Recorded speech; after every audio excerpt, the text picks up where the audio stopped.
That's a question, Dr. Hall, and that question, it appears that question needs to be answered because I've seen 2 or 3 people that's interested in it, and another hand in the back. Well, right now, we don't have to definitive answer, so. Well, we don't have a definitive answer. That's Well, what we need to say at this point, then we'll get back to you correct answer once that is right out. So we'll go from there to that. Okay, question here. From what you said here, I think probably need to be clear.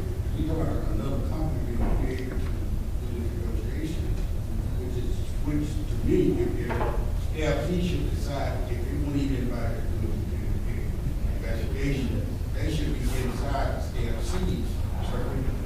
Because again, it comes to think where this company negotiates something, SCABC to manage. And I think SCABC ought to be the responsibility of electing if we need another company or our consultant to do that work. Well, let me just say this to say that.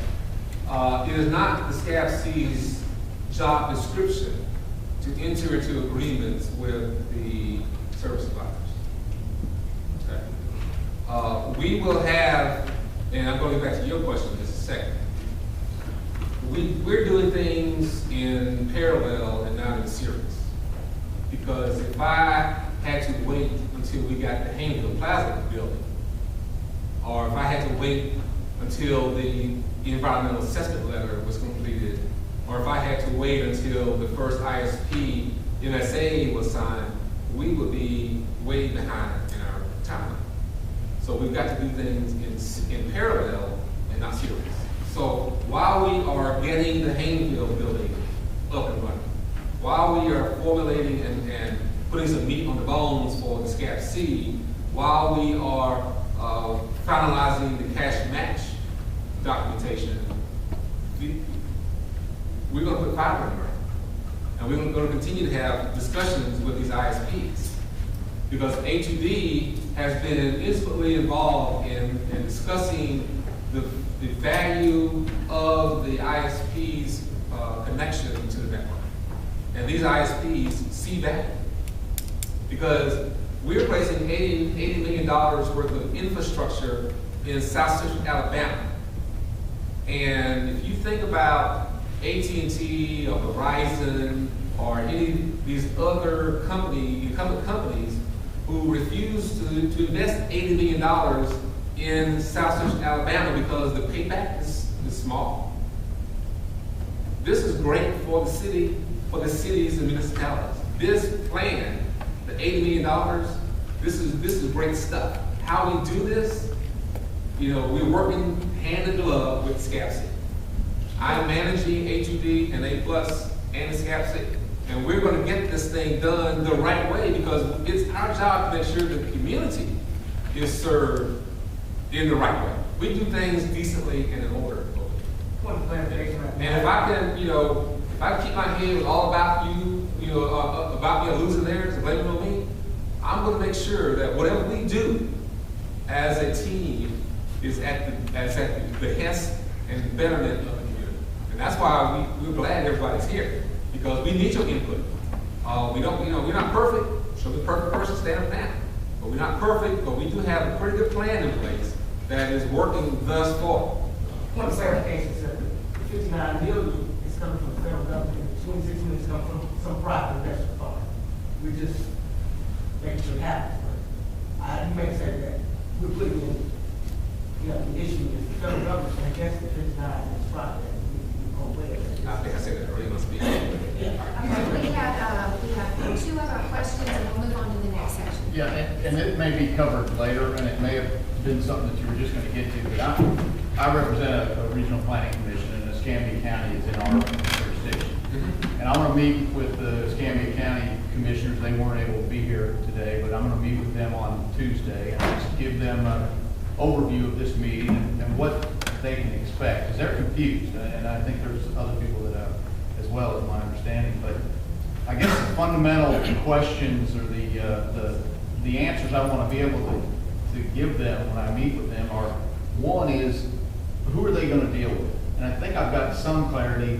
They're going to deal with SCABC. SCABC. Okay.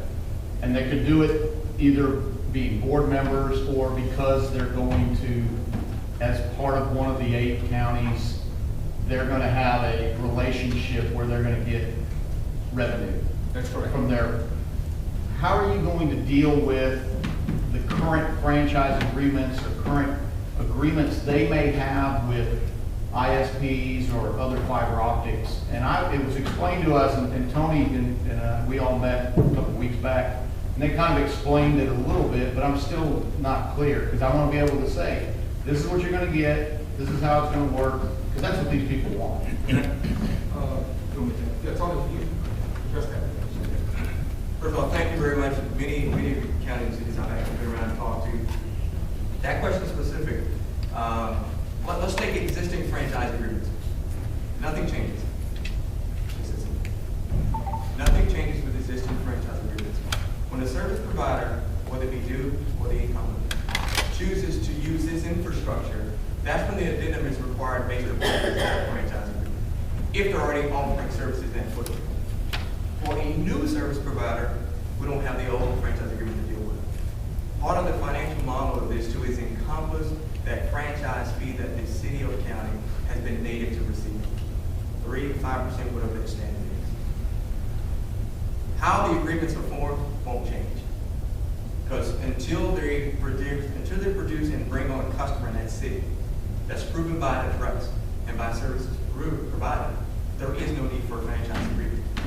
So the process isn't complicated, it's just different.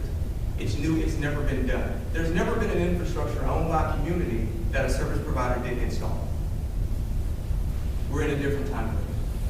Our goal in all of this process, even from the franchise agreements, is to enable the opportunity that because the infrastructure, that $59 million, paid for that cable and plant, and that fiber infrastructure on the side of that building or home now allows for services. Service providers can produce and send content and video and audio at a lower cost than they do it today, which should inherently affect the opportunity for people that could not afford services to have access to it. But there's a component here that we haven't touched yet.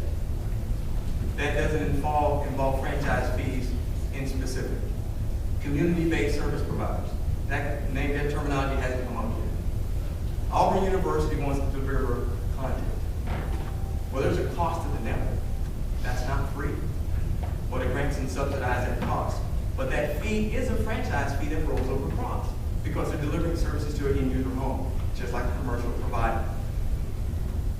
That won't change. There has to be some form of a franchise fee established for that model as well.